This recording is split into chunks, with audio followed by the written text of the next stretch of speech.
Now, these are the three core variations to using the head and shoulders pattern. Let's start with the first, which is the neckline break entry. You first have your head and shoulders pattern that forms. Neckline here because of these 2 points, and once price breaks the neckline and makes a lower low, you would take a breakout entry short as the reversal and trend change is now confirmed. Going the other way. You first have your inverse head and shoulders pattern that forms. Neckline here because of these 2 points, and once price breaks the neckline and makes a higher high, you would take a breakout entry long as the reversal and trend change is now confirmed. So moving to the second variation, a head and shoulders or inverse head and shoulders pattern followed by a neckline break, but instead of taking the breakout entry, waiting for a pullback entry. So you first have your inverse head and shoulders pattern. Neckline here, neckline break. But instead of taking the breakout entry, there was a second long entry on the pullback to the new support level. Now going in the opposite direction, this would work the same. So moving on to the third variation, which is an aggressive early entry at the right shoulder of the pattern. So your regular entry would be identifying the head and shoulders pattern and taking a trade entry short at the break of the neckline here. But now, there is a more advanced way to trade the head and shoulders, which is what we call an early aggressive entry right at the right shoulder of the pattern here. So let's break it down. You first identified the left shoulder and then the head.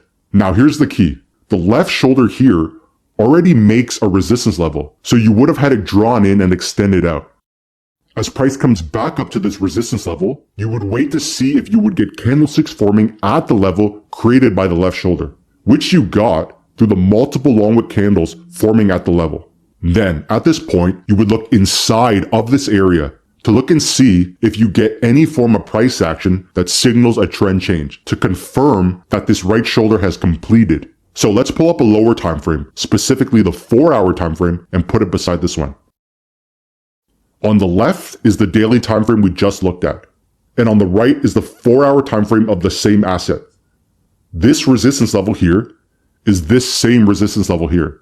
This area here, where the candlesticks formed, is this same area here on the 4-hour time frame.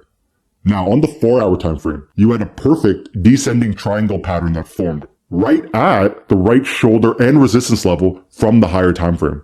When the pattern breaks below, this reversal from an uptrend to a downtrend is now confirmed, and also confirms the completion of the right shoulder from the higher time frame. Now, after you had the break, you would go to the lower intraday timeframes to take trade entries short using our entry strategy and tool.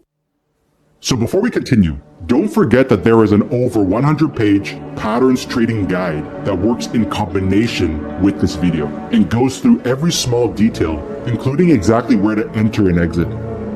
Again, if you're enjoying this video, make sure to hit the thumbs up button to show your support. Now, moving on to the next section. Triangles, channels, and wedges. These patterns work as a set because of how we use them as part of our strategy, and you'll see why.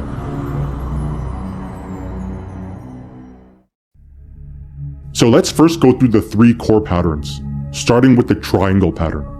Now the triangle pattern has its 3 variations as well. So we'll start with the ascending triangle. So the top side of the ascending triangle makes same highs and creates a horizontal resistance level.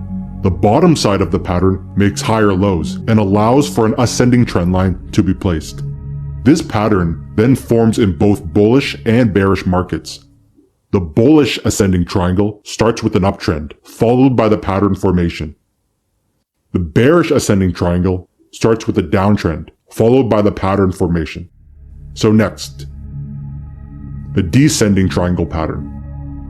The bottom side of the descending triangle makes same lows and creates a horizontal support level. The top side of the pattern makes lower highs and allows for a descending trend line to be placed.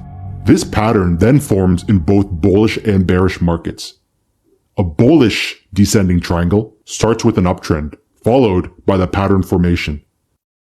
A bearish descending triangle starts with a downtrend, followed by the pattern formation. So next, the symmetrical triangle pattern. The top side of the symmetrical triangle makes lower highs, which allows for a descending trend line to be placed above. The bottom side of the pattern makes higher lows, which allows for an ascending trend line to be placed below. This pattern then forms in both bullish and bearish markets. A bullish symmetrical triangle starts with an uptrend, followed by the pattern formation. The bearish symmetrical triangle starts with a downtrend, followed by the pattern formation. So we'll be showing you how to use these all once we get to the strategies section. Now, before we continue, this is the most important concept of this entire video. When you are drawing your lines, when identifying patterns, treat them as approximations and as areas. The reason for this is because the market is imperfect and patterns won't always form picture perfect or exactly how you want them to form. If you just wait for picture perfect by the book patterns, you'll miss out on 90% of the best trades because again, the market is imperfect. Price movement is imperfect. And to get good at trading, you need to learn how to operate within an imperfect, noisy market. Moving on to the next pattern, which is the channel pattern.